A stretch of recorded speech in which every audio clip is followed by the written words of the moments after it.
Hello, magandang tanghali. Ayan na yung kapatid ko, nag-uling na. Dito ako sa bahay kubo nila kasi sobrang init. So, dinalhan ko siya ng baon. Kasi siyang nauna dito. Ayan. Sana ba yan? Nag-uling na kami. Ayan, yung apoy o yung apoy.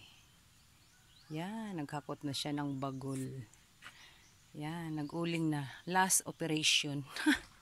Sa pagkukupras, last operation yan, yung bagol. Yun ang gawing uling. Ibang klase yung pag-uuling nila dito. Kasi nung panahon namin, nung bata pa ako, naghuhukay kami.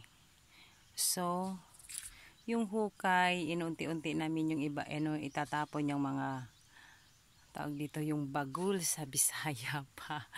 Tapos, yung bagol na yan, hanggang sa tatakpan namin ng dahon ng saging na walang makasingaw. Dito iba.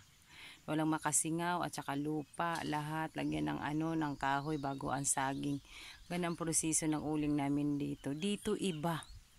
Hindi sila naghuhukay ng as in malalim. Tapos ang ginagawa nila ay mababaw lang yan, oh. Mababaw lang yan, kala nyo ba?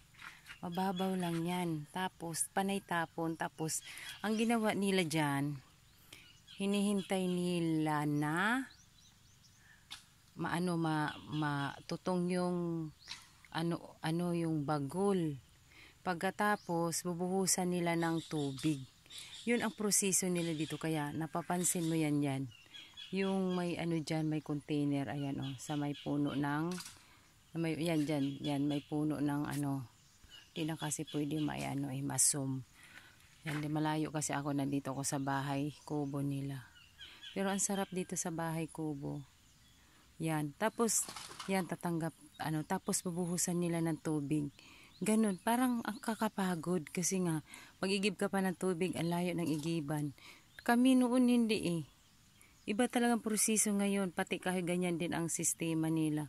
Parang nakakapagod. Sabi nila mas maganda daw kasi sulit na kasi pag malalim, maraming maraming natutunaw na na bagul. Kung sa kahoy din maraming natutunaw na sa Bisaya sa Bisaya, yun na yun. Ito, kung bubuhusan mo siya ng tubig, marami siyang makukuha na uling, kontra sa tinatawag namin noon na hukay pa ilalim, kasi maraming magiging abo. Yun, magiging abo, maraming abo kontra sa ito maraming makukuha kasi ibibilad pa bago gamitin. Yan ang proseso yan. Nagdaano naman kapatid ko, alam mo, sipag ng kapatid ko, no? Sipag, parang walang pagod. Kailangan kasi dito sa bundok maging mahaba ang pasyensya mo. Pero alam mo, nagagandahan ako dito sa bahay na to. Tingnan nyo. Alam mo, hindi ako materialistic talaga na babae. Kontento ako na yung meron ako. Na kahit bahay kubo, basta tahimik lang ang lugar, sapat na sa akin. Hindi ako nangangarap na malaking bahay. Nagkataon lang naging lumaki ang bahay ko. Na hindi sadya. Hindi ko pinapangarap na yung masagana yung buhay ko. Ang gusto ko lang, walang sakit, tahimik ang buhay, walang away, walang gulo, na mahalin ako bilang ako, na ganun bilang ako, na hindi ako, basta bahalin ako ng buong buo, na hindi ako awayin. Ganun lang pangarap ko sa buhay. Tahimik na buhay ang nais ko. Kahit ganito lang bahay ko, sapat na. Sabihin pang mahirap ako, kahit sabihin pa, ay, pangit ang bahay mo kasi bahay kubo. So what's? Akin naman yan, di ba? Ganun ako. Kung anong meron ako, sapat na sa akin. Hindi ako mapaghanap na, ay, ganyan. Nagkataon lang siguro na malaki lang talaga ang bahay ko sa Manila. Malaki daw. Pero sabi nila, hindi naman ganun kalaki.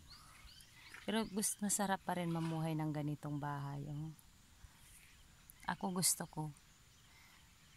Tahimik dito, parang yung pakiramdam ko, naibsan yung mga depress, mga bagay na parang ang gulo ng buhay. Parang asarap dito umupo na magmuni-muni kahit ikaw lang mag-isa, as in. Ayan, oh, maliit lang to. Oh, bakit ko nasabi? Nasabi ko lang yun kasi nga hindi ako nakaranas ng ganito. Hindi nakaranas din kami ng ganitong buhay. Maliit pa kami. Ng bahay kubo. Kami, sila mama. Pero hindi ako nangarap na nangarap lang ako na makatulong ako sa kapwa kung mayroon ako. Bakit ko nasabi? Kasi danas ko yung hirap kung ano yung hirap dito sa probinsya. Na kahit sa Maynila, pag nakakita ako ng limos, pag nagsahod ako, magtrabaho ako, binabalikan ko sila, binaabutan ko sila, ganun ako. Kaya siguro hindi rin binibigay ng Diyos na magsagana ako kasi ubos din, ganun din. Malambot talaga yung puso ko sa mga taong nakikita ko kasi iba ako pag tumulong tinitingnan ko kung karapat dapat bang tumulong. Oo, gusto ko talaga dito tahimik kahit kubo lang, sapat na talaga sa akin. Hindi kasi ako taong materialistic. Ako kasi kontento na ako kung anong mayroon, kahit nga walang ulam okay lang sa akin. Oo, sabihin ng iba kasi kasi malaki ba, hindi, kahit maliit pa bahay ko sapat na, hindi, kontento talaga ako kung ano yung mayroon ko. Susumikap lang talaga, sikap lang talaga para magkapera. Kaya yan lang, share ko sa inyo habang nagmuni-muni dito sa bahay kubo at ako ay gugura na at tulungan ko ang aking kapatid sa kanyang pag-uuling. Ang ganda ng view dito. Ang sarap talaga dito sa bundok. Oo. Yung sabi nilang mainit. Hindi ko iniinda yung init dito. Haggard to peace na. Haggard na haggard. Nangangamoy na kilikili. Hi, bye-bye. Thank you sa inyong pagpanood. Thank you for sharing. Thank you.